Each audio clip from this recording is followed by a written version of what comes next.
వాటికి డీటెయిల్స్ చూస్తే హైడ్రాను విస్తరించేందుకు ప్రభుత్వం కసరత్తులు చేస్తోంది. కరీంనగర్, వరంగల్, నిజామాబాద్, ఖమ్మం, సిద్దిపేట, ఆదిలాబాద్, మహబూబ్ నగర్, నిర్మల్, నల్లగొండ, గద్వాల, కామారెడ్డిల్లో విస్తరణకు ప్రయత్నాలు చేస్తోంది. అయితే మరోవైపు హైడ్రా ఏర్పాటు చేయడంపై ఎమ్మెల్యేలు హర్షం వ్యక్తం చేస్తున్నారు. హైడ్రా లాంటి వ్యవస్థను రాష్ట్రమంతటా విస్తరించాలని రేవంత్ కి ఎమ్మెల్యేలు విజ్ఞప్తి చేస్తున్నారు. హైడ్రాపై అభినందనలు తెలుపుతూ సీఎం రేవంత్ కు ఎమ్మెల్సీ జీవన్ రెడ్డి, విప్ అడ్లూరి లక్ష్మణ్ లేఖ రాశారు. రాజన్న సిరిసిల్ల జిల్లాలో హైడ్రా తరహా వ్యవస్థ కావాలని కోరుతూ సీఎం రేవంత్ కి ప్రభుత్వ విప్ ఆది శ్రీనివాస్ లేఖ రాశారు. వేములవాడలో మాజీ ఎమ్మెల్యే రమేష్ బాబు ఎఫ్టీఎల్ పరిధిలో గెస్ట్ హౌస్ కట్టడాన్ని లేఖలో తెలిపారు. ఇక మరోవైపు షాద్నగర్ వరకు హైడ్రాను విస్తరించాలని ఎమ్మెల్యే వీర్లపల్లి శంకర్ రిక్వెస్ట్ చేస్తున్నారు.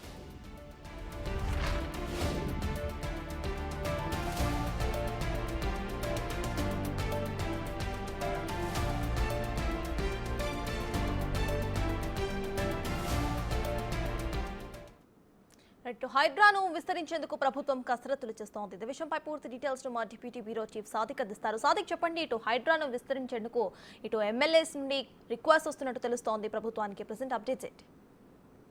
ఎస్ సతాజ్, హైడ్రా రాష్ట్ర వ్యాప్తంగా ఇప్పుడు సంచలనంగా మారింది. హైదరాబాద్లో చెరువుల విముక్తి కోసం ఏర్పాటు చేసినటువంటి హైడ్రా పూర్తి స్థాయిలో సత్ఫలితాలు ఇస్తున్న నేపథ్యంలో మొత్తం హైడ్రా తరహాలోనే తమ నియోజకవర్గాల్లో కూడా చెరువుల కబ్జా నుంచి విముక్తి చేయాలని కూడా ఎమ్మెల్యేలందరూ కూడా ముఖ్యమంత్రికి లేఖ రాస్తున్నారు. ఇప్పటికే ఎమ్మెల్సీ జీవన్ రెడ్డితో పాటుగా అడ్లూరి లక్ష్మణ్ కూడా లేఖ రాయడం జరిగింది. వీరితో పాటుగా వేముల వీరేశం, అదేవిధంగా ఆది శ్రీనివాస్ కూడా లేఖలు రాయడం జరిగింది. ప్రధానంగా చాలా గత ప్రభుత్వంలో ఉన్నటువంటి పెద్దలందరూ కూడా చెరువులు కబ్జా చేసి ఎఫ్టీఎల్ అదేవిధంగా బఫర్ జోన్లో గెస్ట్ హౌస్లు నిర్మించుకొని ప్రజా సంబంధించిన ఆస్తులను కబ్జా చేశారని కూడా లేఖలో పేర్కొనడం జరిగింది. సో దీంతో పాటుగా మాజీ ఎమ్మెల్యేగా ఉన్నటువంటి రమేష్ బాబు కూడా ఏకంగా గెస్ట్ హౌస్ కట్టుకున్నారని కూడా వేములవాడ ఎమ్మెల్యే కూడా లేఖ రాయడం అన్నది ప్రాధాన్యత సంతరించుకుంది. సో ఏదైనప్పటికీ హైదరాబాద్లో హైడ్రా విజయ పరంపర కొనసాగుతున్న నేపథ్యంలో సబ్బండ వర్గాల నుంచి కూడా అందరూ ప్రశంసలు ఇస్తున్నారు. ముఖ్యంగా ఎమ్మెల్యేలు కూడా తమ నియోజకవర్గాల్లో తమ యొక్క జిల్లాల్లో కూడా హైడ్రా విస్తరింప చేయాలని కూడా వాళ్ళు విజ్ఞప్తి చేస్తున్నారు. లేఖలు కూడా రాస్తున్న పరిస్థితి కనబడుతుంది.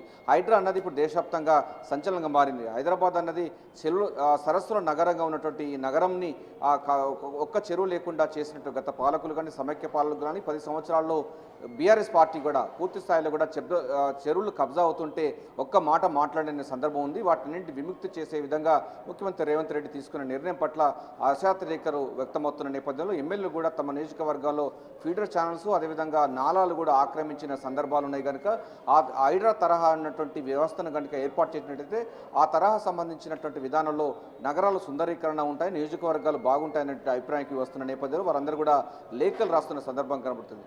ప్రధానంగా దీంట్లో చాలా కీలకమైన అంశం చూసినట్టయితే ఎమ్మెల్యేలు కూడా తమ నియోజకవర్గాల్లో తమ జిల్లాల్లో హైడ్రా లాంటి వ్యవస్థను నెలకొల్పాలని కూడా దాని ద్వారా ఇక్కడ ఉన్నటువంటి చెరువులకు సంబంధించిన పునరుద్ధరణ జరగాలి. చెరువులు శిఖం భూములు కానీ ఇతరత్ర భూములలో కూడా కబ్జా చేసినటువంటి కబ్జా కోర్ల నుంచి విముక్తి చేసి సో జీవ వైవిధ్యాన్ని కాపాడే విధంగా చర్యలు చేపట్టాలని కూడా ముఖ్యమంత్రి రేవంత్ రెడ్డికి అయితే విజ్ఞప్తి చేస్తున్నారు, లేఖలు రాస్తున్నారు. ఎమ్మెల్సీ జీవన్ రెడ్డితో పాటుగా అడ్లూరి లక్ష్మణ్ కూడా లేఖలు రాయడం జరిగింది. హుసేన్ సాగర్ పరిసర ప్రాంతాల్లో కూడా గత ప్రభుత్వాలు సమైక్య రాష్ట్ర ప్రభుత్వాలు కూడా అని కేసీఆర్ లాంటి ప్రభుత్వాలు కూడా ఆ బఫర్ జోన్లో కూడా కొంత నిర్మాణాలు చేసిన సంగతి తెలిసింది. వాటిపైన కూడా చర్యలు తీసుకోవాలని కూడా వాళ్ళు డిమాండ్ చేస్తూ ఉన్నారు. సో ప్రభుత్వమే కావాలని గత ప్రభుత్వాలు ఆ బఫర్ జోన్లో నిర్మాణాలు చేసి దాన్ని అద్దెకిస్తున్న పరిస్థితి కనబడుతుంది.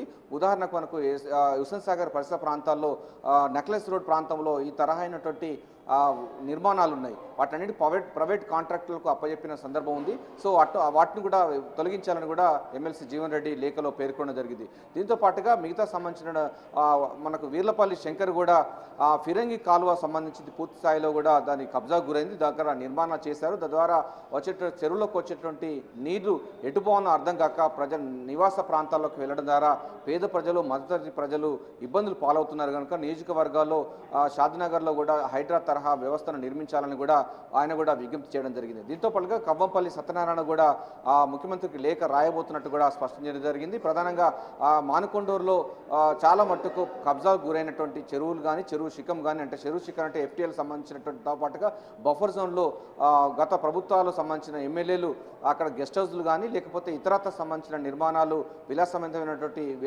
విల్లాలో నిర్మించిన నేపథ్యంలో వాటిని కూడా విముక్తి కల్పించాలి.